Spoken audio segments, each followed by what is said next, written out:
So if we were to start kind of at the beginning, what's a 3-minute bio? You've been on the show before. Dude, I can't imagine anyone doesn't know who you are. But for like the 4 people that are listening that don't, you're in an elevator. How would you describe yourself in your career? Man, I would say I'm a chef, an entrepreneur, and a founder of a hospitality company based in Minneapolis, Minnesota. I've got a couple of restaurants here, 3 right now. At the end of this year, we'll have 6. Um, beyond that, I do a lot of philanthropy. I focus a lot on mentorship and leadership and how to train sort of the next generation of what that looks like in our profession. And so like as you look to double the size of your restaurant group at some point, like you turned to a friend and said, "Now feels like the right time to write and release a book." Um, what inspired it? What brought you to that? So the Synergy series book was really 6 years in the making without knowing that we were going to make it. And the reason for that was because we've done those dinners every year for the last 7 years. Um, and really, we took a year off mainly because we sort of stopped and recognized that we had 6 years worth of content, videos, photos, essays, one-on-one conversations, not to mention the recipes and just like the experiences that we all went through. And so when we really took a step back, we thought we should publish this mainly because we have it. And more importantly, this is a lot of institutional knowledge that is being spread as wealth amongst our team. And it'd be nice if we could share that with others. We recognize not everybody has the opportunity, whether that be a financial opportunity or just time, to come and eat these dinners that are only 8 nights a year. I mean, people are busy, they're traveling, they're working, they're doing whatever, they have family obligations. This is an opportunity for us to sort of share what these dinners were about, how impactful they were, not only to our company, but really to our community. And I would ask you, what was the intention coming out of it? So like it's a rare occasion when we do anything, especially in the arts, where the goal isn't ultimately to change people's minds or to have them see the world in a different place. And so, what was the intention that the end reader would ultimately learn this or think that? I would say the common thread between all the chefs and their stories is that there was a tremendous amount of curiosity that drove them towards success, or there was failure that drove them towards success. Humility kept them there. There's like a lot of these sort of common themes. I just think we often sort of get lost in this idea that once you hit success, that's it. Like now check the box.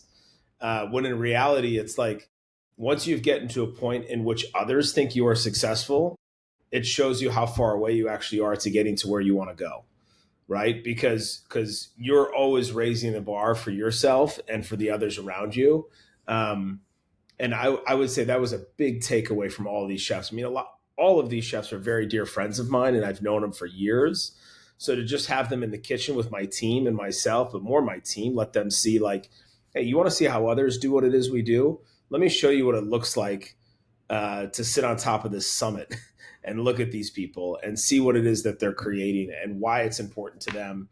And then maybe every day you'll wake up and you'll think to yourself, how do I just be 1% better? Well, and I think that's kind of the nature of the industry, right? We're very much like magicians in the way that it's always about concealing the effort that goes into the effortless Right. experience. Right. But the difference is like magicians share tricks. Right. Um, and in our industry, it's really about concealing it even from other restaurateurs, which is why I think the Synergy series is so powerful. What were your big takeaways? Like the book is full of like names that everybody knows and stories that no one's ever heard. And so you experienced all of that firsthand, which I'm sure was impactful to some degree. But when you see it in total, it tells a story, right? It does. I mean, again, I think I don't know if I've fully taken the time to absorb what the book is yet, but I will say sort of a reoccurring thought that pops into my head is that there are a lot of restaurants around the country, many, who have done events like this or hosted guest chefs. Um, and typically after you do it, you kind of check the box and you move on.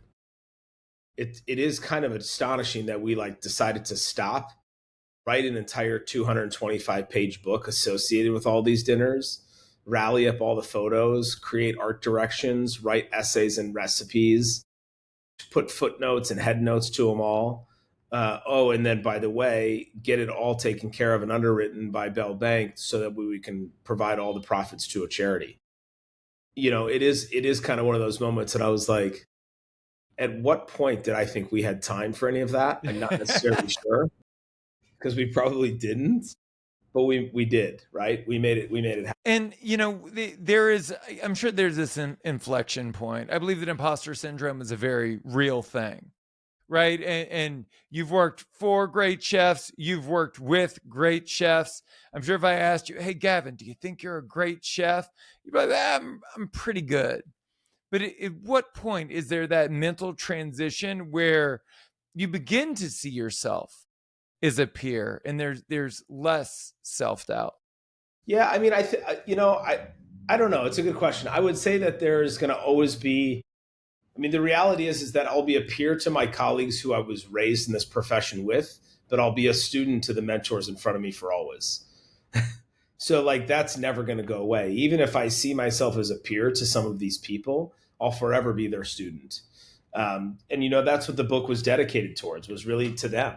To all of the chefs who came before us, who really opportunity in this path for us to walk down, and who would have thought a kid that's living in Minneapolis, Minnesota could come up with a book that's exploring 25 of the greatest chefs in the country, which is just a small smidge of who are amazing in this country. I mean, there's of course so many more. Those are just the 25 that cooked with us. You mentioned mentorship, you talk about the path, and you've mentioned that mentorship is a two-way street. What's something that one of your mentees taught you that you didn't expect to learn? I mean, you're often taught about patience, right? Through that process, you're often taught about accountability. That's towards you too. Anytime as a mentor, you're always there to hold somebody else accountable. But let's say, for example, I'm working the line one night, and I don't clean the station to the expectation that I would expect a mentee to clean it towards. Once they hold you accountable, you're like, okay, I need to take a step back. Things like that are really important. And again, those types of things need to drive each other. You have to be able to to be willing to accept what that looks like, and also in part, sometimes it's their constructive criticism of how they're being mentored. What's clicking for them? What's not? What is it that we can do to make sure that at the end of the day, they're walking out of here thinking to themselves, I have some clarity of what the path looks like. I don't know how to get there yet, but I have a little bit of clarity, and that's what's helpful. And I know I can always rely on my mentors to go back to them. And if we go back to the series itself, what I think is most interesting about it is the spirit of collaboration in which everything is done.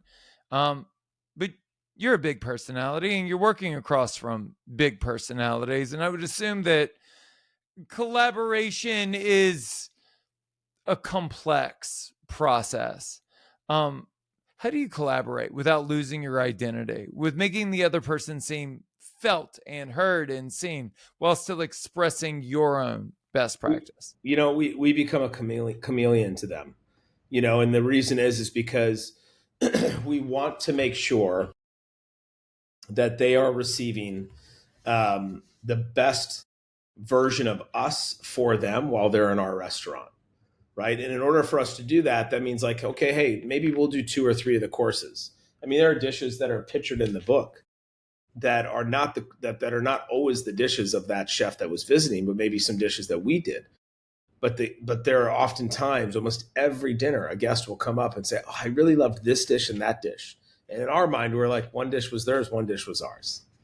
And that's how we know we're doing our job at collaboration, is by letting them just take that light on. Look, I know that you're friends with all of the people in the book and way more people than that. But I'm curious to know, over the years, as you did the event, what did you begin to look for in collaborators? There are a bunch of people that I know that I am close friends with that I would never want to work with. So, like, what is the lens through which you decided who would be a right fit for the series and who wouldn't? When we first started, it was very thematic. So, like the first year, the first season was all New York chefs. So, chefs who I had spent a lot of time with in the city. The second year was about innovation, which was Sean Brock, Dominique Crenn, Grant Achatz, Chris Costow. And so we just kind of, and throughout the years, it kind of evolved into less about themes and more about, what have we not explored, in terms of cuisine, or where is that chef geographically, and what will they also learn by coming here? The truth is that most of the chefs that come to visit us have never visited Minnesota before. Yeah. This was their only reason to come here. And so, that's fun for them because they get to explore and be curious on something that they otherwise had have no idea about. And it's funny because they always say, what's an ingredient that we should work with that people recognize? We read a lot about walleye. And I'm like, well, we can get walleye. Like now we can, but earlier on, like the only walleye you could buy was actually from Canada because you have to export it or import it rather. And they're like, wait, what? That's supposed to be like the Minnesota fish. I'm like, it is and it isn't. So you start to like go through all these things and learn from each other.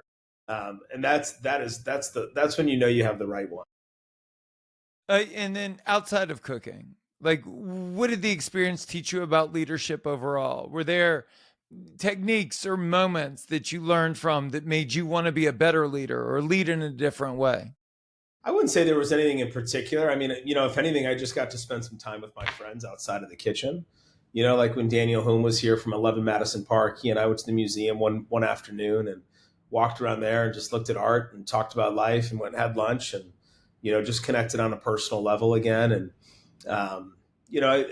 that's those times are selfishly so much my time with them, which I'm so grateful for. Because in our life, as it's so busy and there's always so much going on. And the show starts at 5 and you got to be ready and all of these things. And while that can be true, at the end of the day, we need to make sure that we are ready to go. But we have that personal time before we need to go and do it. I think you bring up an interesting point, and it was going to be one of the questions I was going to ask you. Is around, like, you look at the 25 people in the book, right? And you say to yourself, like, 25 of the busiest people on the planet in what is ostensibly the busiest industry in the world. And these people are your friends, and they're your friends in like a genuine, authentic Mm-hmm. way. That's not something that happens out of convenience. That is, it takes effort. I've got a 6-year-old daughter. I think you have kids too. And like, you teach them how to be good friends. It's not something that we're born knowing. And so in your busy life, how do you bake that in? How do you bake in time to have genuine, authentic relationships with people that are just as busy, if not busier than you? I mean, I think it's the little things that matter, right? Text a happy birthday when it's their birthday. Check in. How are you? What's new? Call. I mean, here's the thing that's so interesting. You know how impactful it is to call somebody? Because everybody texts you, right? So it's like when somebody calls you and wants nothing from you and is just checking in to say, hey, how are you? What's new? What's going on? Like that, I don't care who you are. That makes you take a step back and be like, whoa, wait a minute. That was different. That wasn't I mean, how many people, we all know people in our life who call or text, and the only reason for that call or text is, this is what I need from you. For sure. And it's like, at some point you're like, I'm not going to answer the text anymore, and I'm not going to pick up the phone, and I'm not going to answer the email. It's like, that is not a relationship that feels genuine to me. And all of these people are my friends. But I've known them all for 10 plus years, if not longer. And many of them, we were all cooks together, and we're early on chefs together, or whatever the circumstances of life that got us around one another. And I just think that it is an ego filled profession if you allow it to be, and if you surround yourself by that. But in all reality, the profession is filled solely around hospitality and taking care of others. And that includes your friends. How do you balance it all? I mean, you briefly mentioned being involved in philanthropy, which is easily the understatement of 2025. Yeah. You're very busy, right? You've got 3 restaurants, you've got 3 more coming out, you've got a book coming out. And I mean, you don't turn down a charitable opportunity Yeah. nationally, globally. How do you make it fit without losing yourself? I think it probably starts with certain disciplines. I mean, I would say that there are times for sure that I lose myself in it, and I'm like, okay, I got to take a step back and just like slow things down.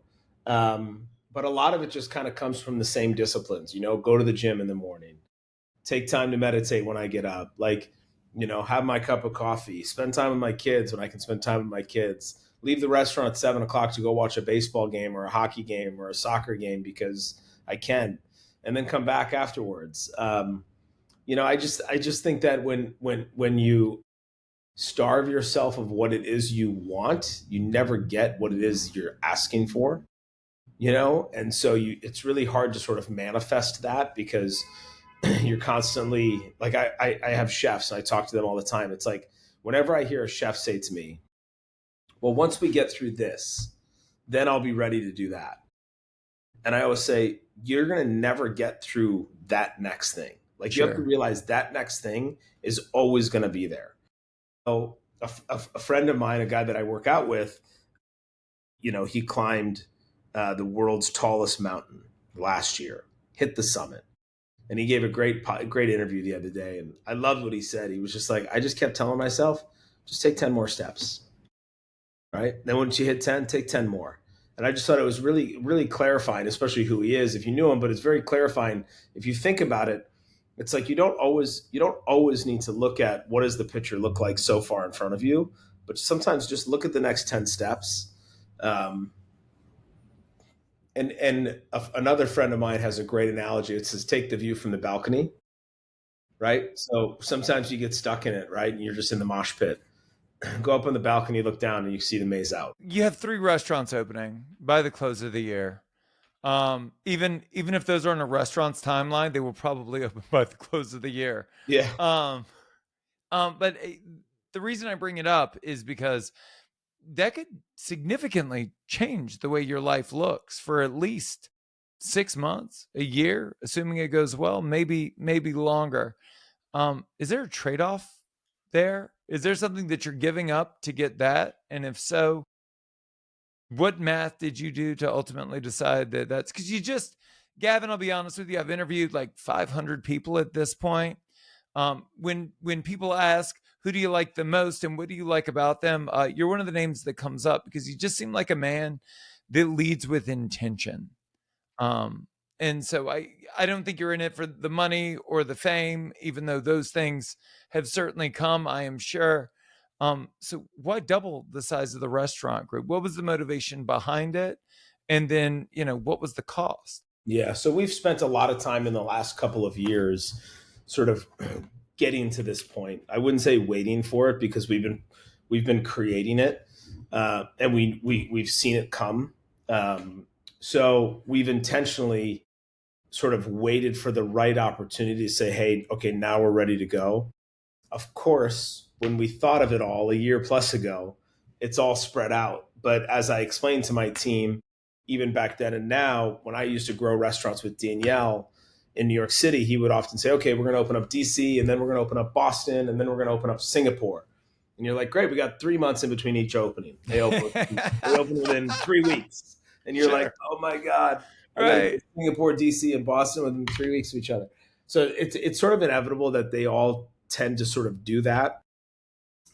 For us, the Belcourt restaurant was always a restaurant that when I closed it, I have never felt good about the closure. And I've probably never closed that door fully, even though the advice from some of my mentors was close the door and never look back. Yeah. And a lot of that is to do with the fact that I love the food. I love that type of cooking. I love that familiarity of like a French bistro brasserie walking into a neighborhood and like you just feeling sort of that hug and that comfort. Anytime we build restaurants or ideas, we tend to conceptually think about them in a way of what have we never done before? So Belcourt and Edina, we've never done a daytime cafe. So we're going to do a daytime cafe. Belcourt North Loop, we've never done a restaurant that's less than, we've never done a restaurant at 50 seats. That's Yeah. what this is going to be. I mean, all of our restaurants are north of 100 seats, besides Demi, but that's a different animal. So there's, and then of course, Naples, we've never done a restaurant outside of Minneapolis, which has been a goal for mine for the last 2 years. And I've made that a very specific, very intentional goal with my team that I wanted to grow our company outside of the Twin Cities. That has nothing to do with, as you say, money and or fame. It has everything to do with, I truly believe in the capabilities that we have as a team. I believe in who we are. I believe in what it is we are creating here in the Twin Cities. And I think we can do a lot of good by expanding that and expanding what it looks like. I ran into a friend today who used to work for me, and he said, like, I really miss the Soigné way. Like, I really miss the way you guys do business. I loved working there, and maybe I can come back. And I said, we'd love to have you back, right? Because it's about that intentionality of hospitality, and again, just like taking care of each other. There's no doubt that the openings will shift and alter my sleep schedule, my stress levels, probably my intentional focus of family, and all of those things. That will happen. I know that to be true. But in return, what do I get out of it? I guess part of it is planting a seed and watching it grow and not knowing in full, but trusting in the process that it's the right idea. Typically, when I decide to open up restaurants, if I feel both nervous and scared, but I feel that's when I feel like I'm on the right path. I have opened restaurants in the past where I'm like, ooh, should I? Shouldn't I? And like, that's not a good spot to be, right? It's sort of like when you get to run a marathon and you get to like mile 15 and you're like, should I finish it? It's like, dude, you're at 15 miles, just finish the damn thing. Right. You know what I mean? It's like, just go for it. But those last, 11 miles probably are the worst of your life. So, I'm really, I'm fired up. I'm fired up with what our team's all about right now and what we want to create and how we can expand it. I want to talk about strategic investments, because the way that you're going to grow is because you have stacked your bench, right? Yeah. It's the bottleneck in our industry is the acquisition of talent and the ability to develop that talent over time. Which makes a lot of sense when you have 6 restaurants, Gavin. It does not make a lot of sense financially when you have 3. And so it's a lot of people listening, as I'm sure you can imagine. They're in that place where they want to, right? And then they're like, well, I've got a few GMs and they're okay. But what they really need is a director of operations. But they look at that $125,000, $150,000 price tag and they say, I can't afford it. Or they're ready to pull themselves out of their business and grow again, or they're running between 2 restaurants. I mean, if only for a moment, we've all been there many times before. How do you make the investment? How do you understand it and remind yourself that it's an investment and not an expense? And how do you structure it in a way that you can afford to do it? Mm-hmm. Right? Like, how does that timing work? Especially when, my God, the timing of opening a restaurant is one of the most fluid things in the world. Yeah. Yeah. Listen, I think all of what you described when you're talking, I'm thinking to myself, the word comfort keeps hitting me, because I think we get into this part, right, Josh, where we open up one restaurant and you're kind of like behind the scenes, man, you're like, please work, Yes. right? Please work. And then it works, you pay it off, you start to make some money off of it. You either reinvest that money or you start to make your own money, whatever that looks like in your business. Every deal is different. I feel as though when you get to a point where the comfort overtakes your desire for creation, you need to move. You got to shift it. Because look, could I keep Spoon and Demi and our deal with Four Seasons in Minneapolis and not do anything else and have KZ Pro and be happy? I would be content. I don't know if I would be fully happy, but I certainly would be content, and I would live I would live a life that would otherwise be like make a lot of sense. But it would be very comfortable. And I just don't thrive off of comfort. I thrive off of a little bit of chaos. And I worked for Danielle he loves chaos. And I mean, it just drives him, man. Like he loves it. And he'd come in some nights to that kitchen at Cafe Blue and he'd say, Gavin, it's too calm here. I'm out of here. And what I now recognize is that to him, the chaos means creativity's buzzing. Comfort is out the door. You're pushing yourself to a boundary you haven't been to before. And so I see that now, and I really admire that in people like him. He has 33 restaurants, right? So, there is a tidal wave coming where all of these great chefs who have all of these restaurants are going to sort of look at us and say, okay, you're the next generation now to create what that looks like. So, what does that mean? We can't create Right. it exactly how they created it because times are different, life's different.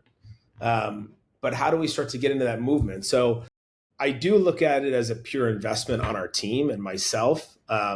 There's no doubt there's risk associated with it. But I'm always thoughtful in like, what does that calculated risk look like? I will be honest, like these three restaurants opening it's not what keeps me up at night. Right. What keeps me up at night is making sure that they stay busy and they stay intentional and we create warm places that people want to come and eat and people want to work at and create opportunity. I mean, just look in the last year, you have Diane who went off and created Diane's Place, Adam and Jeannie who went off and created Boucheron, Lisa and Joe who created Gia, Yia who created Vinay. I take no credit in what they've created. Only what I know is that they all came through our system at Spoon and Stable, Belcora, Demi. So the only credit that I then take is they must have learned something within our Right. company to say, I can do this. And if that learning was enough was just to give them enough confidence to believe in themselves to do it, then that's amazing. And it helps create a better food community for all of us. You bring up like what keeps you up at night, and you mentioned, keeping the restaurants busy. I think a lot of people listening probably have that same concern. Yeah. What are the levers you pull? Like, what is it that you are doing outside of like the food's great, right? The service is consistently great. Outside of just those two things, what do you think is within your control to make sure that the restaurants are well patronized? I think you got to show up.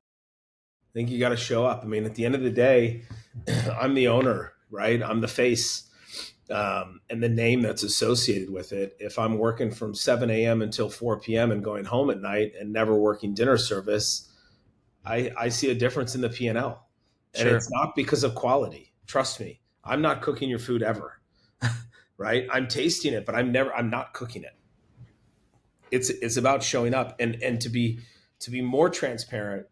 It's not just showing up for the guest, right? It's about being there with my team and talking to them. I talked to one of my team members yesterday at Spoon, and he had a great service Monday night. A couple of things I suggested he work on.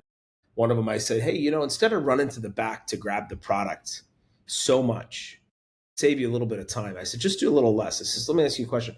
How many times do you think you ran back there tonight? 12, 14 times? He said, yeah, probably. I said, okay, tomorrow don't do 2, right? Just do 9. Go back there 8 times. Like just get a little bit better every day. So I go up to him the next day and I say, great service. How many times are you going back tonight? He said, 4, chef. I said, good job. It's like I think I don't want to get in. This is again something that the book taught me through the 6 years of collaboration of all these chefs. It doesn't matter how um, important anybody thinks you are, right? You're never actually that important. What matters is that the importance that you bring is what you can teach somebody that is there to learn from you. And when you find those people, it is so powerful to grab onto them, hold on to them, and teach them into what that next level and that next step is. Chris, who's our exec chef at Spoon and Stable and within the company, who's been with me since day one, is a great sounding board and colleague of mine. He and I believe very strongly. It's like if we go down in service, it's nobody's fault but the two of us, right? We set up the kitchen. Sure. So what did we do wrong? Right. And that's an accountability measure that we need to hold ourselves to consistently. And again, it's to go back to your question, it's about showing up. I think even for people that aren't foodies, the James Beard Foundation is a household name. Mentor is not. Probably easily one of the worst marketed, Totally. most valuable nonprofits on the planet. And that's who you committed the proceeds of the book to. Obviously, I was excited to catch up, but I was even more excited to talk about them and their mission and how it's actually rooted in legacy. So, can you talk about the nonprofit, the genesis of the nonprofit, your involvement in the nonprofit, and why the proceeds are going there? So I actually sent a picture to Danielle Ballou and Thomas Keller the other day of a photo of the three of us with a couple of other chefs at Bouchon, which would have been in 2008. And that lunch was the lunch where basically Mentor was born without us knowing it.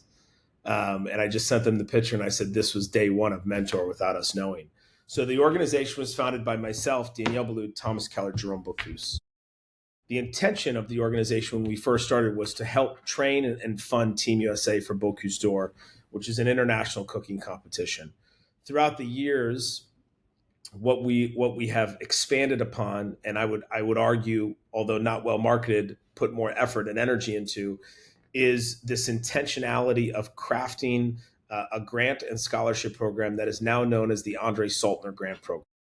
Andre Saltner was a very, very famous chef that owned Lutece in New York City. He recently passed away. He lived a great long life. I had the pleasure of getting to spend dinners every year with Andre at Per Se, who had phenomenal stories about his time as a chef, especially in the 70s in Manhattan. But listen, when I was a young cook and I was 21 years old, the way that you would go and work at a restaurant is you'd literally knock on the back door and you would say, "Hey, my name's so and so. This is where I'm from. Can I work for you for a week for free?" "Yep, come on in." And you'd go and you work for free for a week. Well, we didn't love that. So this grant program allows young cooks to send us an application and say, "I want to go work in Bali, Indonesia, and learn all about chocolate and work at Room for Dessert with Will Goldfarb, one of the most acclaimed pastry chefs in all the world." And we grant them that. They literally move there for 2 months. They do not have to take PTO from their employer or for themselves. We help pay them what their monthly fee is. You get them out there, you get them housing. They get 2 months. They go back to their work, and they sort of teach what it is they've learned. This is the moment of mentorship, right? This is the idea of legacy. And what Mentor is rooted in, the boiler point of Mentor is it's rooted in the legacy of what it is all of these great chefs have learned. How do we take that institutional generational knowledge and make sure it continues to pass down?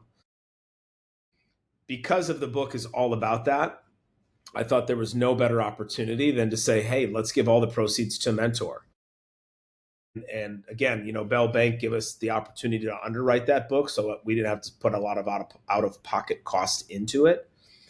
And now we're proud to be able to turn those funds over to them as we get them. I would hate for people to think that Mentor is teaching young chefs how to cook, because it's so much more than that, though. Yeah, I mean, most of those chefs that come to us for grant programs, they are very well established chefs, not chefs of their restaurant, but a chef de partie. So, I mean, my pastry chef Alex, she went to Bali. We have chefs of restaurants or sous chefs who are just really, really well traveled and very good cooks, but they just haven't had that opportunity to get that one chance somewhere. This could be Exactly. that one chance, right? Where all of a sudden it's like, holy shit, this is everything I've wanted. This is now I know I'm on the right path towards where I'm going. We had a baker who applied for the grant program, an amazing young woman. She'd been working at Whole Foods out of a small town in Texas, always dreamed of working and living in San Francisco at a bakery. Done. Go to San Francisco, see what it's from. Now, my secret dream that will now no longer be a secret is that what I hope this grant program continues to do is helps get young chefs out into the world to see what greatness can be outside of your community and then bring it back, right? This is what helps create. If we can foster talent and they move back to that small town in Texas and she opens up 4 bakeries and is employing 200 people, that's a spark, right? That's generational change. And I think that's really important. I agree with you. It's the reason I wanted to talk about it, and in a very Gavin way. It's easy to look at somebody's restaurant if you know them well and you're able to see their fingerprints everywhere. Here's what I love about it. If you wanted to know what my favorite part is, I'm going to pretend you asked the question. Yeah, why not? It's the intentionality. It is that through the application process, you are forcing young people, people that have been granted access on a small scale to hone their skills, what Mhm. would serve you best.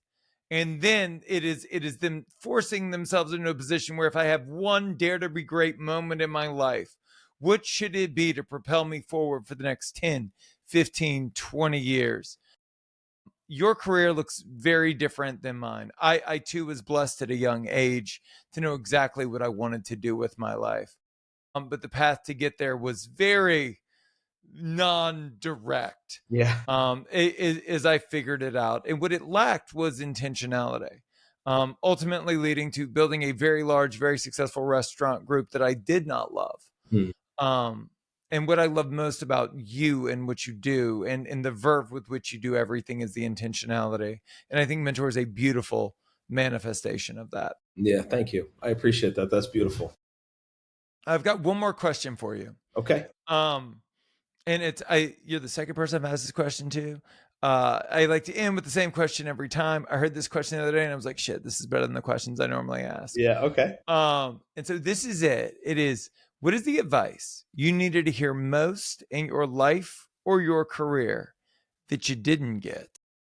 Mm. I would say that something that I think about a lot and was not necessarily advice given to me, but something that I think about a lot is to not necessarily always worry about what everybody else is sort of thinking about you or what it is you're creating. You know, when we opened up Spoon, anytime we open up anything, and we're lucky for it, but there seems to be a lot of energy around it, right? And what I recognize is that energy comes from a place of curiosity for others, sometimes envy, but more so support, right? And so I think if you just like get that cloud of noise too built up in your own head, it really gets in your way, and it just doesn't give you the opportunity to create. You know, like you're too stuck in it all the time. And so I don't think anybody's ever like told me that before, but I've found myself writing that down in my journals of being like, you know, effectively writing down what that cloudiness looks like, and how I cannot create necessarily. Um, and creativity is where a lot of this comes from for me, you know, and using that creative mindset that's focused on hospitality, focused on cuisine, focused on the experience. Don't let all the other shit dissuade you from that.